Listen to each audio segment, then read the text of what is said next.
Hello, class. Welcome back once again. And this is the second course that we are going to start and do together.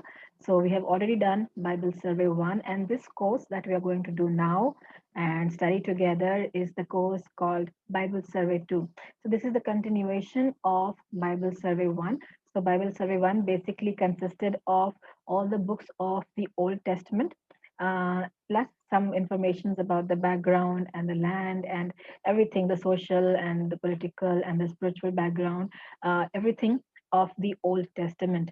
But now in this course, that is Bible Survey 2, we are going to deal with the intertestamental period as well as the New Testament or the books of the New Testament. Okay, so we will be beginning with the intertestamental period.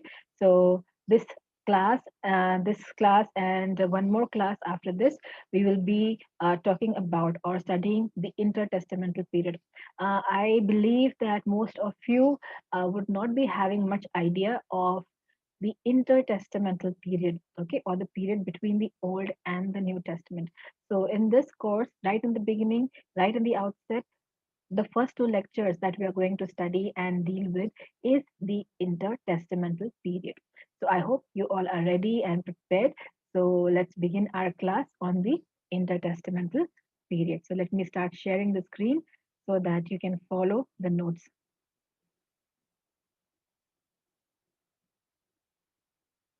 Okay, it is quite a lot of history in this in these two chapters. A lot of history is found in these two chapters, so it would be good that you can pay attention and just kind of note the details. But every detail is not important. You just need to know the overview of the whole thing and understand what happened basically in the Old Testament in this intertestamental period, so that you may be able to understand why there is a difference between the Old Testament and the New Testament, the setup, basically the scene or the scenario or the background. Okay, so we will begin with the intertestamental period. So this is the seventh unit. First six units have been covered in the Old Testament survey or Bible survey 1. So this now we enter into the seventh unit, which is known as the intertestamental period. So this is your lesson 19, and this is called the historical survey of the intertestamental period, part 1. So I have already told you we are going to do it in two parts. Okay, so this is the first part, and the next video or the next lecture will be on part 2. So let's move into it directly. Okay, let's start with, let's see the introduction.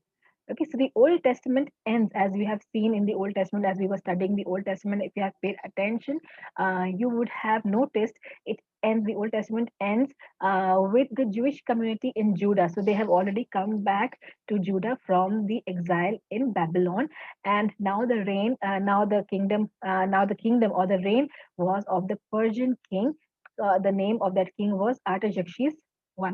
Okay, so the Jewish community in Babylon had become very prosperous. So if you remember when we were talking about when the people returned, when the people were returning back to their homeland, that time we saw that they were given choice. Okay, they were given choice whether they want to return or not, and we saw that the priestly clan and the Levites, they were the major people who came back. Okay, what was the reason? The reason was that when the Jewish community was taken into Babylon, they had settled down over there and they had prospered and they had established themselves. Many of them had they made their own houses, and many of them had got jobs, good earning jobs, and they had been there for almost around 70 years now.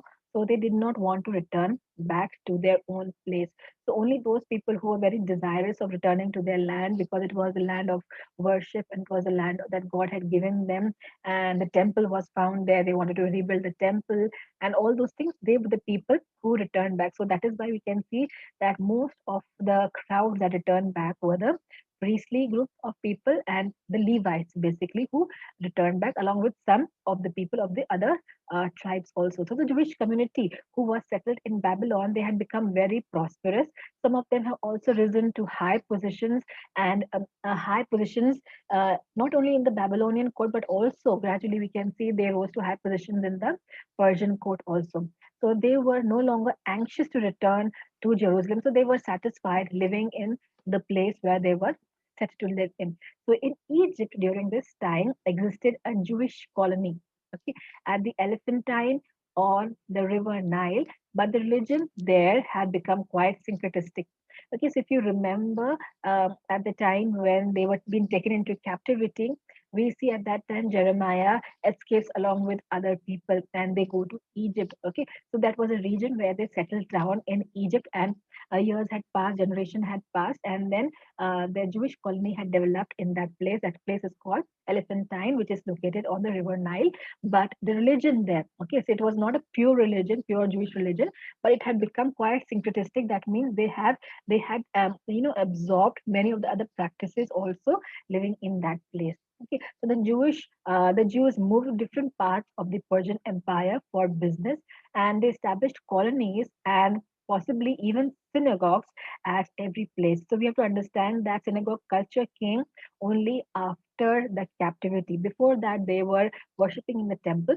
But the synagogue culture, where synagogue is a place where they used to worship and they used to study the word, okay, where the people were taught the word. So now it was not only the priest who knew the word, who understood the word, but it was basically the other people also who could study the word. Okay, so the synagogue culture had come into being when they were in captivity. Okay, so the Jewish people, they moved to different parts of the Persian Empire for business purposes, and they also established their own colonies where they lived, and they also possibly established synagogues wherever they went. Okay, so there was no native leader after Zerubbabel. So we can say that Zerubbabel was the last native leader or a Jewish leader ruling over them. Okay. After that, we can see that Nehemiah constructed the community with the help of Ezra, who revived the faith. So Nehemiah was the person who was structuring the community, but Ezra was the person who was igniting their faith or reviving the faith in them. So prophecies. Now the situation or scenario that we can see was that the society had already, or the community had already been constructed or reconstructed after returning to Judah, in Jerusalem and in Judah. And the spiritual life or the faith was also being revived by Ezra. Now the problem was that many years were passing by, and the prophecies of the Messiah, all the prophecies that from the time of Moses, or from the time, even from the time of Adam, we can say, all the prophets that who had prophesied about the Messiah, it had not yet been fulfilled. So we have to understand that all the prophecies that were done about the Messiah was not yet fulfilled.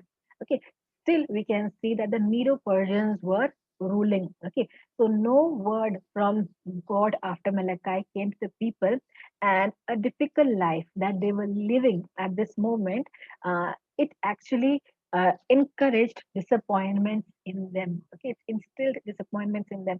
So because God had stopped speaking from after the time of Prophet Malachi, and the life that they were living was quite difficult. There was a lot of persecution also, and there were a lot of dryness, and there was droughts, and there was natural calamities, and a lot of things were happening. A lot of discouragements were taking place, and because of that, the people were actually feeling very disappointed, and many of them were actually wavering from their faith. Now we can see that after this Old Testament setup, we see immediately as we come to Matthew, who is the king. Okay, till now we saw that the Medo Persians were ruling. Okay, but now suddenly, as we enter into the New Testament, there is a huge jump. Okay, there is a huge jump, and we see that the New Testament begins with Herod as the king. Who is this Herod now? Okay, so the New Testament begins with Herod as the king. We will look into Herod, who Herod was, in the later part of the intertestamental period. Okay, because this was the latter part of the intertestamental period. So the reigning empire was of Rome. Okay, till now we were not heard of Rome, but now we see in the New Testament that Rome was ruling. The religious groups that we have already come into the scene, or we read about or study about, are the Sadducees and the Pharisees, the scribes, the rabbis, and the lawgivers. Okay, so these were the group of people whom we see or read about as a religious group of people. Then we also read about political group of people. Okay, political groups, that is the publicans, the zealots, and the Herodians. So these are new group of people, new rule, new kingdom. Everything is new, and it is quite different from what or where we ended in the Old Testament. Okay, so there seems to be a gap of around 400 years between the end of the Old Testament and the beginning of the New Testament. What happened in between? That is the question. Okay, so that is what we are going to study now. What happened in those 400 years. What happened in between? This period in between, or this transition period from the scene of Old Testament to the scene of New Testament, is known as the Inter-Testamental Period. So there is a jump. Okay, so at that jump, that place of vacuum that people don't usually know about, even the people who read this, who study the Bible, they also don't know much about the Intertestamental period. This is the period we are going to study now. So this intertestamental period is basically divided into five periods. Okay, so this whole intertestamental period of 400 years approximately is divided into five periods. First, the Macedonian rule by Alexander the Great. Second, the Greek rule in Judah. Third, the Greek persecution under Seleucid king Antiochus for Epiphanes. And then the fourth, the Maccabean revolt and rule, and the fifth one, the Roman conquest. So the first three, that is the Macedonian rule, the Greek rule in Judah, and the Greek persecution under Seleucid king, we are going to study in this portion, or in this video, or in this lecture. Okay, the next two, that is Maccabean rule, revolt, and the Roman conquest, we are going to do in the next chapter, that is chapter 20. Okay, so let's start. So the Macedonian rule. Let's begin with the Macedonian rule. So there are many names, many years, and a lot of details are given in this. I would just request you to just pay attention, and no, I don't want you all to remember each and every detail, but it's good that if you can take notes. But definitely remember, or try to understand the story, or try to understand the history, how it turned and what all happened in these periods. Okay, so the first thing that we see over here is the name Perdiccas. Okay, Perdiccas was the founder of Macedonian kingdom in the first half of the 7th century BC. Okay, Perdiccas was the founder of the Macedonian kingdom in the first half, that is the first half of the 7th century BC. In 480 BC, we see that Xerxes withdrew. Xerxes was the person, as we can remember, in the previous rule where the Old Testament was ending. Okay. The Macedonian King Alexander I, that is the seventh king, extended his kingdom with the Persian permission. That is, Persia was ruling at that time. So, with the Persian permission, he extended his kingdom. He befriended the Greek states. Okay, he made friends or alliances with the Greek states, but gradually we see that he was assassinated in 466 BC. After him, his son, the second, again, this name is Perdiccas, but the spelling is different. You have to note that. Okay, so his son Perdiccas II obtained power by the deception, and he allied with the Athens. Okay, he allied with the Athens now. So he gained power with deception, with forgery. Okay, and he allied with the Athens now, to do what? He allied with the Athens to fight the Macedonian armies in 434 BC. He died in 359 BC. Now, the next name is Philip II. Philip II was a man skilled in war and diplomacy. Okay, he was a very skilled man. He knew how to fight, how to strategize, and he was also a very diplomatic person. He was made the ruler after Perdiccas' death. Perdiccas II's death. He united the kingdom and established the Macedonian supremacy over the majority of the Greek states. If you remember, Alexander was the person who was befriending Greek, and then we saw the Perdiccas too. He joined with Athens to fight the Macedonians. But now we see that Philip II is a person who actually established the Macedonian kingdom or Macedonian supremacy over the majority of the Greek states, or the states that were ruled by the Greek kingdom. His son from his third wife, that is Olympias. Okay, his third wife was Olympias. Whose third wife was Olympias? Philip II. Okay, Philip II's third wife was Olympias, and from him he got a son. From her he got a son, Alexander II. And this Alexander II is a very prominent figure, very famous figure, very important figure, and he only is the Alexander the Great. He is Alexander the Great, whom we know. Okay, and from the age of 13, he was tutored and mentored by Aristotle. Okay, Aristotle, the mathematician, and he had a vast knowledge of the Greek culture, basically. So we have to understand that most of the Greek culture and most of the Greek impact that Alexander had upon himself was through Aristotle, because from the age of 13, he was being tutored and mentored by Aristotle. Philip II developed Macedonian institution of government, which included Macedonians and the Greeks. Okay, so he combined the Macedonians and the Greeks as his advisors and confidants and deputies. So he developed a council. Okay, he developed a council which actually formally came to be in later period. Okay, so he formed it as an institution which he called Macedonian institution. So he developed a Macedonian institution of governing, how to govern the states. Okay, and in that governing or government, he included deputies, or we can say advisors, or people who are going to rule. So he included the Macedonians, and he also included the Greeks as his advisors, confidants, and deputies. So later on, this Macedonian institution was uh, formally called Formal Council. Okay, the name changed and it was called Formal Council. Philip initiated war between the Persia against Persia, in which he was attacked and killed by a noble. Okay, so by a noble or a very intellectual person or of good standing. So he was murdered by him. Alexander the Great, or Alexander II, took charge after his father Philip. Okay, so he ruled from 336 BC to 323 BC. Though his rule was very small, but he achieved a humongous task, or he achieved uh, achieved the world, or he conquered the world to a great extent. He made his deputy as Antipater. Okay, Antipater became his deputy. So now let us look into Alexander's rule. We will look into his life in a timeline with dates and what all he did and how he moved about. And we'll also see the characteristics of Alexandrian rule. The first part is enforcement of Hellenistic League. Okay, enforcement of Hellenistic League. So, what all did he do? What all did Alexander do in his rule? So, let's look at that. He subjected the Thracians beyond Danube. That means he up till Danube, he conquered the people. Okay, and Thracians he defeated and he conquered up to Danube. 334 BC, he campaigned against Persians at Hellespont. Okay, so all these things you will have to check in the map. I will be sending you some maps, so you can check all these places on the map as you go through these lectures. Okay, so in 334 BC, he led a campaign against Persians at Hellespont. He defeated the Persian army. In 333 BC, he defeated Darius, you might be remembering Darius III. In 332 BC, he occupied Egypt, okay, which is again mentioned in Ezekiel 26, chapters 3 to 5 and verse 14.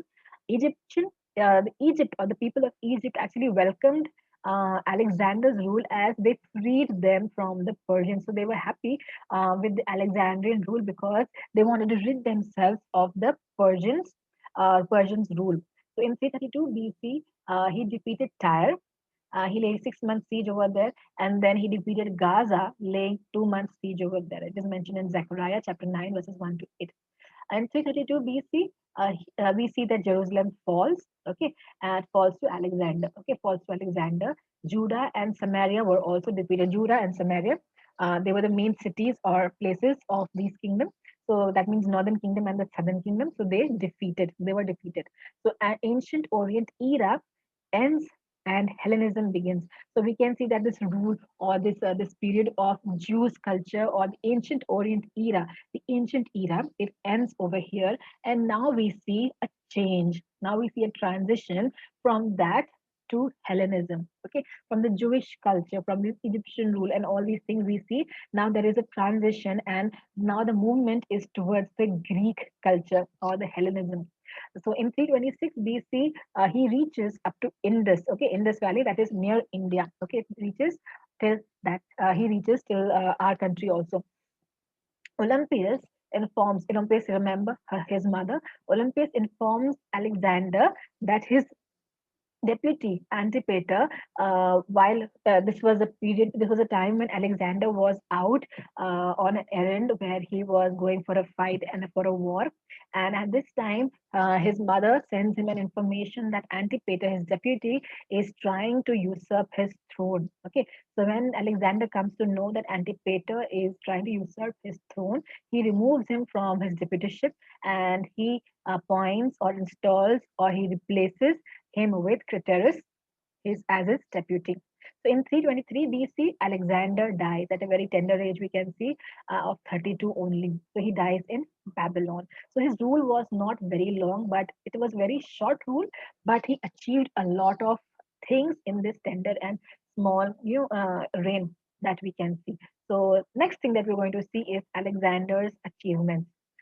He destroyed Macedonian army and established a larger empire than the Persians. So the kingdom that was ruling before that was Medo-Persian kingdom. Okay, so now we can see that he established a greater empire. He established a greater empire than the empire that was before him. So he destroyed the Macedonian empire and established a larger empire than the Persians. So he established Hellenism. Hellenism, what is Hellenism? Hellenism is Greek culture. Hellenism consists of the Greek language, Greek philosophy, Greek traditions, and Greek cultures. So he established Hellenism all around the world wherever he went and whatever country he or wherever whichever nation he conquered. Okay, it was imposed on them. So he established Greek style of government also. Okay, so he changed the style of ruling also, and he imparted or he used the style of Greek governing. He established mixed marriages. Okay, this was very strange but very unique style to expand his kingdom. So he established mixed marriages for diplomacy. Okay, what he did was approximately 70 new cities. Okay, he started 70 new cities. He using his discharged soldiers. So he discharged his soldiers and allowed them to marry the native women of those places. Okay, so when they married the native women of those places, they formed nuclear families in those places and they formed nuclear cities. Okay, so that nuclear cities, that important cities, main cities, so they became the main cities where his soldiers lived and they married the natives. And these mixed marriages added to unification of diverse cultures because they married other cultures. So it became it brought unity between these diverse cultures. Okay, let's move ahead. So we saw that Alexander has already died. So Alexander was the person who united all these kingdoms, whichever he ruled. Okay, under him. Now, after Alexander dies, that is Alexander II or Alexander the Great, he dies. His kingdom was divided or split into four parts. Okay, under four deputies, as you can see. So the first one was Antipater. You remember Antipater? He was the first deputy of Alexander. So Antipater, he was ruling over Macedonia and Greece. Second is Antigonus. Antigonus was ruling over Thrace and West Asia. Seleucid. The Seleucid was ruling over Syria and Babylonia. Ptolemy was ruling over Egypt. Okay, so there was constant conflict between all these deputies, all these regions, okay, who were ruling these places because they wanted to increase their kingdom, and so they, waged war against each other. Okay, so the main people that we're going to deal with is basically the Ptolemies and the Seleucids. Because Israel or Judah falls in that place only. Okay, so we have to understand there was constant conflict among them, which resulted in the empire being divided into three. So one kingdom was dissolved and was taken up by the other. So the kingdoms that remained were Egypt, Syria, and Macedonia. So which one was removed? That is Thrace and West Asia. It was taken up by the others. Okay, so we can say that after this, Judah and Samaria became or came under the Greek control. Okay, so even Judah and Samaria were taken by the Greek control. Samaria welcomed the Alexandrian rule. Samaria was very happy that Alexander's rule had come over there because they received permission to build their own temple at Mount Gerizim during the reign of Antiochus or Antiochus Epiphanes. Okay, so the Samarian people, the Samaritans, were very happy because they got freedom and they got permission to build a new temple, another temple at Mount Gerizim. So that is what if you remember the woman at the well with Jesus in John 4, they're talking about the temple. So she says that you worship at Jerusalem and we worship at Gerizim. So all those things were happening. So Sumerians were allowed or they were permitted to build a temple at Mount Gerizim under the reign of Antiochus Epiphanes. Judea became a battleground between Syria on the top and Seleucids or Egypt, Syria or with ruled by Seleucids on the top, and Egypt ruled by Ptolemies at the bottom. Egypt, you remember where it is. Syria, you know where it is, and in between them, we have to understand that the kingdom of Judah was lying. So the battle between Egypt and Syria, or the Ptolemies and the Seleucids, it costed heavily on Judah. As a result, Hellenization took place, which had two effects. So we knew that all these kingdoms were Hellenized heavily, and it had two major effects. What were the two major effects? First thing was assimilation of Greek culture and ideas in social and religious life. Okay, so the people, even the Jews, they took up or absorbed the Greek cultural ideas in their social and religious lives. Second, the second effect of Hellenization was Greek as lingua franca, that the language Greek became the common language. It was supposed to be the common language used by everyone. So one language spoken by all, okay, one language spoken by all, that had to be Greek. It was useful to solve a lot of problems of ruling, especially because of being same language, so they could rule it easily. So Greek culture imposed them to bring unity among all the cultures, about all the communities, about all the social groups, about among all the people of different nations. So whomever they ruled, they Hellenized. So they had to follow one culture, they had to follow one language, they had to follow one idea, they had to follow one practice, social stand, everything was one. Okay, so that was what we can see happened with Hellenization over here. So Ptolemy was a regent to Alexander and his son at that time when he was alive. So in 304 BC to 285 BC, Ptolemy took the kingship. He became king and he subdued or he ruled over Judah and Jerusalem also. And before that, we can see in 323 BC to 320 BC, Judea was under Seleucus or Syria. So what was happening was there was a conflict between, there used to be fights between Syria and, or we can say Seleucids and Ptolemies. So they used to fight, and Judah would become the battleground in between. Whoever would win would rule over them. Then again, the attack would come, and they would try to take Judah from the other one. So it was like alternately. Sometimes Seleucids were ruling, sometimes Ptolemies were ruling. So that was the condition of Judah at that time. In 320 BC, Ptolemy I, after 3 years of Seleucid reign, attacked on Sabbath and took Judea from the Seleucids. Now, why on Sabbath? Sabbath because the people of Judah, the people of Israel, do not retaliate, do not fight back on Sabbath. Okay, so they just submit on that day. Okay, so they played a strategy, and Ptolemy in 320 BC, after 3 years of Seleucid reign over Judah, he attacked the Judean people of Judea on Sabbath, and he took them, or he overtook them from the Seleucids.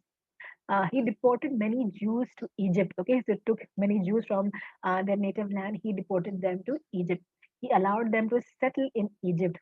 Thus, one of the cities in Egypt is called Alexandria. Okay, so one of the cities in Egypt, because where they settled over there, it was called Alexandria, which became a hub of education. So, a lot of literacy, a lot of education took place in that region of Alexandria in Egypt. 317 BC, Ptolemy I became a strong king. Okay, as Jews were good and faithful, they were allowed Macedonian citizenship and privileges. So Jews were not bad people. They were good. They were humble. They were, faithful. They were honest. They were supportive, and they, humbly submitted to the rulers. So we can say that they liked they liked the Jews, and they allowed them to have citizenship, Macedonian citizenship and privileges also. The people who were living in Egypt. Okay, if you remember that these are not the people of Judean Jews, but these are the people of Egyptian Jews who are living in, or who are called Alexandrian Jews, who are living in Alexandria in Egypt. So they were given Macedonian rights and Macedonian citizenship and privileges. On the other hand, we can see the people who are living in Judea, they were not receiving any of such privileges and citizenships. 125 years of peace we can see during the reign of Ptolemy. In 309 BC, he took the name as king. Now we can see that the high priest among the Jews, okay, we're talking about the Jews now. What was the condition of Jews? The high priest was a chief authority over the Jewish spiritual and political affairs. Jews in Alexandria found Greek language as valuable and they adopted it. Whereas we can see the people of Judea living in Judea, the Judean Jews, they were not so much keen in adopting the Greek language, but the Jews living in Alexandria, or we can say Alexandrian Jews, they found Greek language to be very valuable because they could learn a lot of it, a lot of things through learning Greek language. So they acquired it and they learned it. Septuagint or LXX was written during the reign of Ptolemy II. Okay, so that is the Greek translation of the Hebrew scriptures. So it was done in reign of Ptolemy II. Addition of Apocrypha and the differences in their understanding of inspiration. Okay, we'll be doing the chapter on Apocrypha also, so we will be learning what Apocrypha is. So for that time, just hold this term over here. Basically, Apocryphas are the extra books that we have, that which the Pentecostal Bibles or this Protestant Bibles do not have. Roman Catholics and Orthodox Bibles, they do have. Okay, so these extra books. So the understanding of inspiration, are these books inspired or not? So that understanding created a lot of disagreement among the Alexandrian Jews and the Judean Jewish leaders. Okay, so the Alexandrian Jews, they were quite flexible towards these apocryphal books, but the Judean Jewish people or the leaders were very orthodox. They did not accept these books. Okay, so let's move ahead. Now there is a battle. We can say there's a battleground, and again the fight continues between the Seleucids and the Ptolemies. The first attack in 223 BC to 187 BC. Antiochus III was ruling, that he is a Seleucid, okay, from Syria, and he tried to take back Syria from the Ptolemies, but they were defeated by them in 217 BC. The second attack took place in 198 BC, where Ptolemy V was defeated. Okay, Ptolemy is from, you remember, Ptolemy is from Egypt. Okay, so Ptolemy V was defeated and driven out of Syria and Palestine. So now we can see that again the Seleucids are going to rule over Israel or Judah or Judea. So Ptolemy declines and the Seleucids rise. Now we can see that the rule of Ptolemy is just declined and they did not rise again much. And we can see now the rule becomes of Seleucids. Okay, so they become rulers. So now their rule is going to come into scene and we are going to deal with them now. Okay. So now we can see Antiochus III. Okay. Antiochus III freed the Jews of the taxes for 3 years. Okay. It was being ruled by Ptolemy till now. So now Antiochus, now Seleucids are starting to rule now. So Antiochus III freed the Jews from all the taxes for 3 years. Why? To help them recover from the loss and impoverished condition. What was the loss or why there was loss? There was loss because there was a fight between the Ptolemies and the Seleucids, a long fight. Two attacks took place in a short period of time.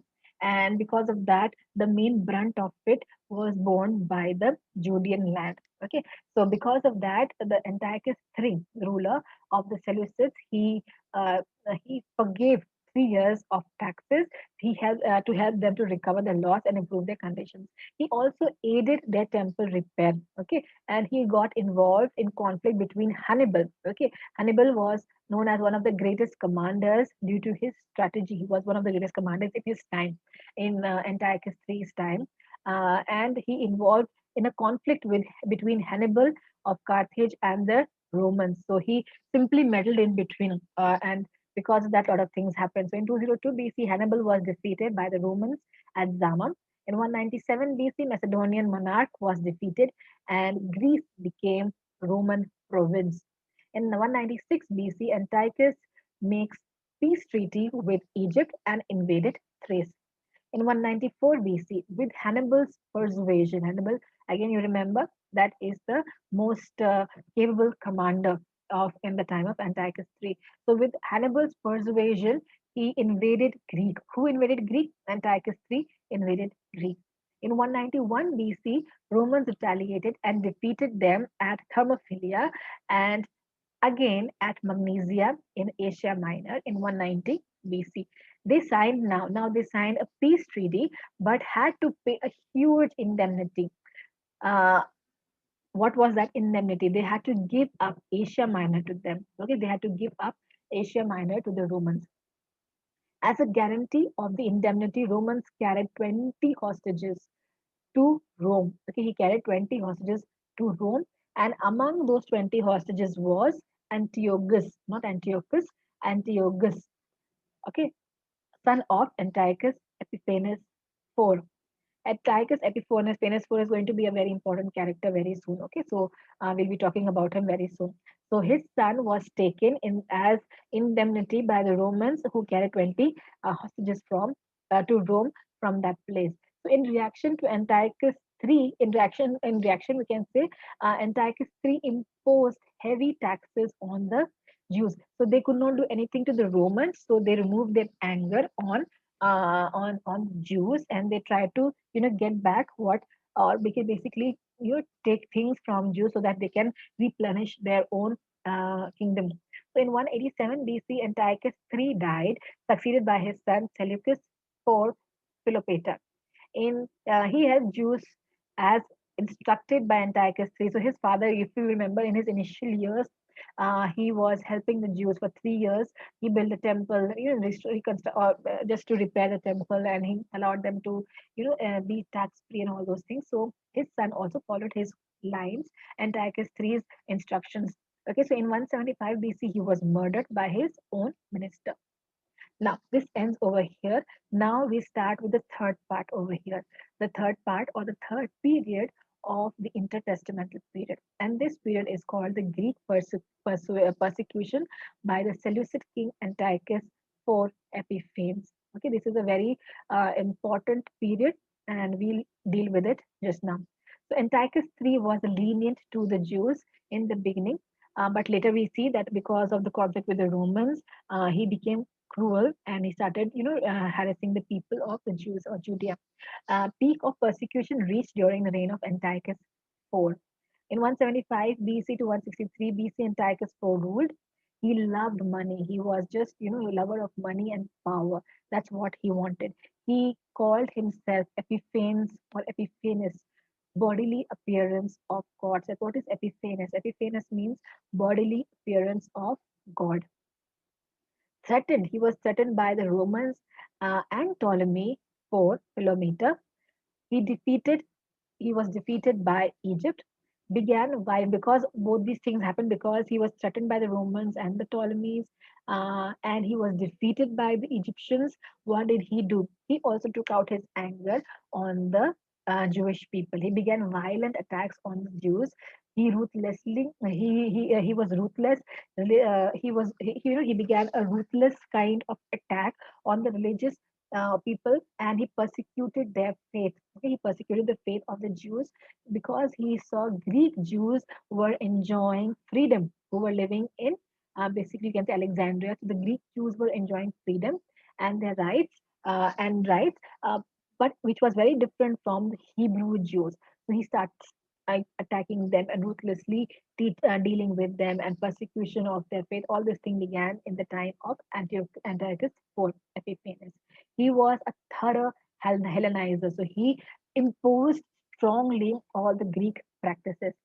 Now, there was a group called the Jews. The Jews, among the Jews, they were called Hasidims. Hasidims, or loved by God, or loyal to God, or pious ones. So these Hasidim का meaning जो है, the meaning of Hasidims is loved by God, loyal to God, or pious ones. So they were holy people, very close to God, very religious, very pious people. Okay, so they started to lead a struggle against Hellenism, and they were victorious in the second century.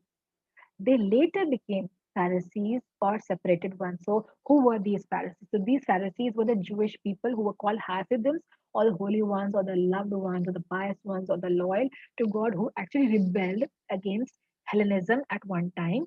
And later on, they were called Pharisees, or separated ones, and they stopped fighting after that. Okay, so because they received religious freedom. After receiving the religious freedom, they stopped the battle or the fight. So the aristocratic class saw benefits and adopted Greek customs and ideas. So these were the religious group of people. The Pharisees were the religious groups of people, but there was aristocratic class also. The aristocratic class, they saw the benefits and adopted the Greek customs and the ideas because it would benefit them in their business and their work and everything. So they even built. They bent so much to the Greek side. Okay, they actually they did not. They were not stable or standing firm on their religious ground or on their Jewish ground, but actually they bent too much towards the Greek side and the Greek culture to the extent that they started following all the religious practices and worshipping other gods and goddesses, also the Greek gods. So they even built a Greek gymnasium in Jerusalem. So they allowed the Greek people to build the Greek gymnasium in Jerusalem. Onias III was the high priest at that time among the Jews. Okay, so there was corruption in the priestly line also. So we can see the priestly line was not untouched by the corruption, but the priestly line was also had also become very corrupt. Okay, so taking advantage of Antiochus IV's lust. So they knew that Antiochus IV was very lustful for money and power. So what happened? They started playing with that. So they started bribing him. They started giving him money. They started promising him temple treasury and everything one by one to get the position of the high priest because high priest was the religious leader or the person who would control the Jewish community. So to get to that position, they started bribing Antiochus for because of his lust of money. So people, the priestly clan also they became very corrupt and they started taking advantage of the weakness of Antiochus IV. And Jason, he was the brother of Onias. He played a game. He gave bribe to Antiochus IV. So Jason, Onias's brother, supported the Tobiads. Okay, Tobiads, you remember in Nehemiah's time. Okay, Tobiads, who were the Jewish faction in the Amnon, the place Amnon. So they were the Jewish faction living in the Amnon. They were quite Hellenistic in their tendency, okay, in Judaism. So what did Jason do? Jason bribed Antiochus IV to make him the high priest. Okay, he promised him that the temple treasury. He promised him that he would give him the temple treasury to support Hellenism in Jerusalem. So to expand Hellenism, to expand the Greek culture in Jerusalem, he Jason, who is Onias' brother. Onias is who? And Onias is the high priest at that time. So Jason, his brother, bribed Antiochus IV, and he said that I will give you the temple treasury with which you can expand and with which you can, support your Hellenism in Jerusalem itself. Okay, but just make me the high priest.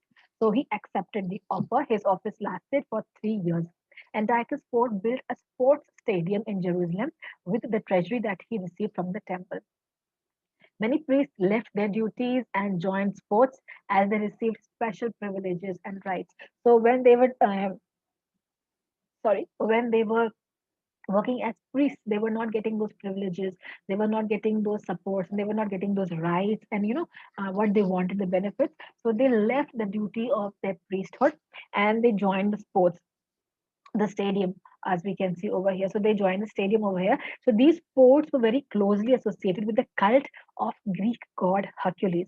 Okay, so we can say they deviated from the Jewish faith and they drew or fell into the cult of the Greek god Hercules by leaving aside the priestly duties and roles and joining and being appointed in the sports stadium or sports arena in in Jerusalem. It involved worship of other gods too, which they did not mind to do. Okay, so these priests had become very lustful for money and very lustful for position also and benefits and rights and privileges that they left the worship of God and they started worshiping other gods too as it was erected by the Greek culture and the cult. Young Jews participated and accepted healthier practices, heathen practices, and the standard of new enlightenment. So they understood this thing as a new enlightenment, a new phase. And these young Jews, they participated in all of this. And what did they do? They organized a torchlight procession in favor of Antiochus IV. Many pious Jews became furious. Okay, pious Jews, Pharisees. Many pious Jews became furious with Jason, and many Orthodox Jews wanted to kill him, but they refrained as he belonged to the priestly family. So you cannot kill a person from the priestly family, according to the law, according to as being a follower of God, pious followers of God, you have to respect the priestly clan. So Jason was from the priestly family, so they could not kill him because he belonged to the high priestly family. Though they were so angry with him, they were so furious with him, they wanted to kill him. The Hasidims and we can say the Orthodox Jews, they were so furious with him. They wanted to kill him because of the treachery, because of the bribe, and because he was following gods and goddesses and all those things. So they were so angry with him, but they could not kill him because they had to respect the priest or the high priestly family. Menelaus promised Antiochus IV even more money than Jason to become the high priest. He was more wicked than Jason. The one thing that we can see over here is that he hated the Jews. He did not belong to the priestly family. So that was something now we can understand now that now somebody was being made high priest who did not belong to the priestly family. Okay, somebody that is Menelaus became the high priest, though he did not belong to the priestly family or the high priestly family. He was supported by the Tobiads, and he disposed Jason and robbed the temple to bribe Antiochus IV. So we can see what all corruption is taking place even among the Jews to attain a position or a privilege or money or all the benefits at that time. So Onias, the previous high priest, he accused him of bribery. Menelaus plots to kill Onias because he did not like him speaking against him, and he helped Antiochus to plunder the temple. Jason receives a rumor of the king's death. So we can see that at that time, Antiochus IV was again on a battleground, or he is traveling to some place, and Jason receives a rumor, okay, false news that the king has died. So he takes 1,000 soldiers to Jerusalem to oust Menelaus, okay, to remove Menelaus. He massacred many Jews in that fight, and he drove Menelaus out of Jerusalem. So, in the absence of King Antiochus IV, all these things are happening. Jason moves ahead. Jason, because he wanted to get that position once again from Menelaus, so he, took 1,000 soldiers to Jerusalem, and he massacred around so many Jews in that place because he wanted to remove Menelaus and take that position. In 143 BC, Antiochus IV returns. He was so much angered by the conflict between Jason and or pious ones and the Hellenistic Jews. Okay, the Hasidims and the Hellenistic Jews, that he, we can understand that he started afflicting them, persecuting them. Okay, he plundered the temple. Now he plundered the temple. Who? Antiochus IV. He plundered the temple. He put around thousands of Jews to death. He reinstated Menelaus as the high priest, who was not of the high priestly family, and many magistrates in Jerusalem and Mount Gerizim. Antiochus IV attacks Egypt the second time. When he was about to win, we can see that the Romans stepped in and they asked him to leave Egypt. So this battle was left undone. Antiochus IV had to return to his kingdom, and Egypt was left alone or saved because Romans entered or stepped in, and there was a ceasefire. There was kind of stop at that time, or the war ceased at that time.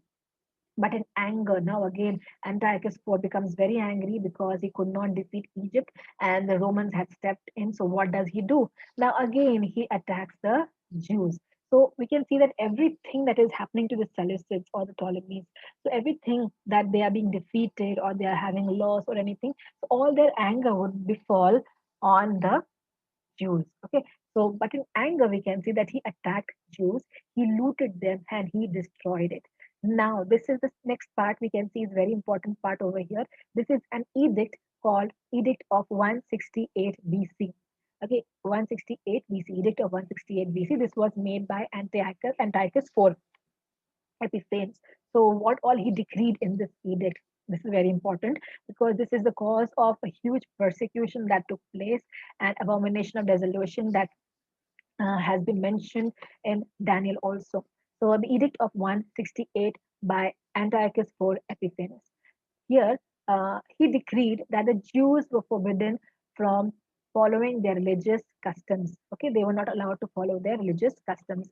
Jews were forbidden to sacrifice and to celebrate any festivals. The Jews were forbidden circumcision. They could not circumcise.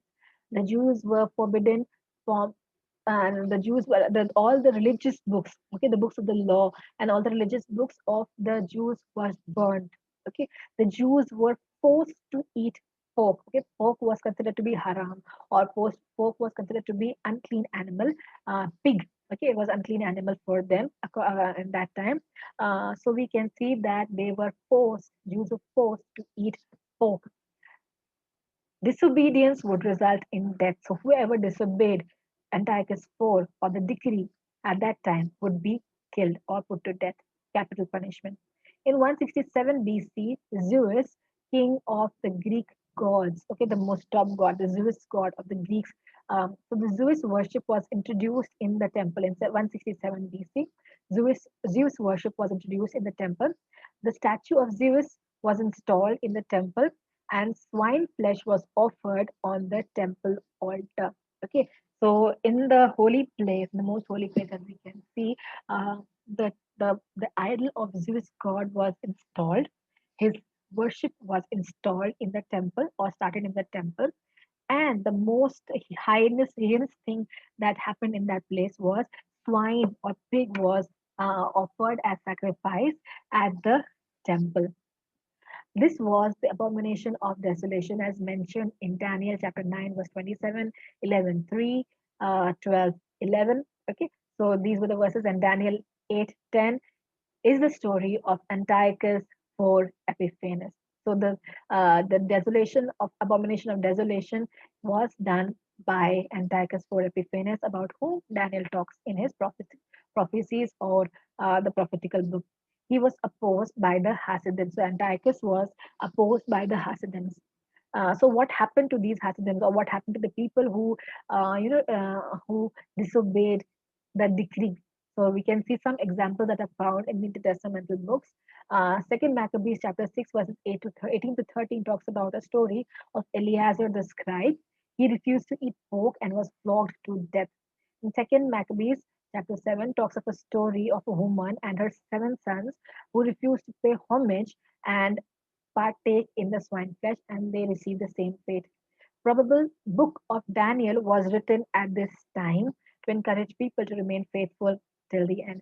So there is a probability. Okay, there's a probability, and then many scholars stand with it. So there is the authorship about when the time period of Daniel is divided. We can see that many of the scholars suggest that probably Daniel was written in this time. Okay, in the time of Antiochus IV Epiphanes, to encourage the people to remain in faith because of the persecution that was taking place, which was very severe. Okay, but then again, there are many scholars who stand with the view that it was written earlier in the earlier time.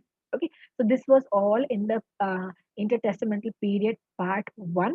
Okay, so we will meet again in the intertestamental period part two. Okay, so I would request you all to take notes, try to understand what was happening in the intertestamental period, with which background you can understand what is happening in the New Testament as well. Okay, so thank you. God bless you all. I hope you all will take time to listen to the lecture and take down notes and study for this course. Okay, thank you. God bless you.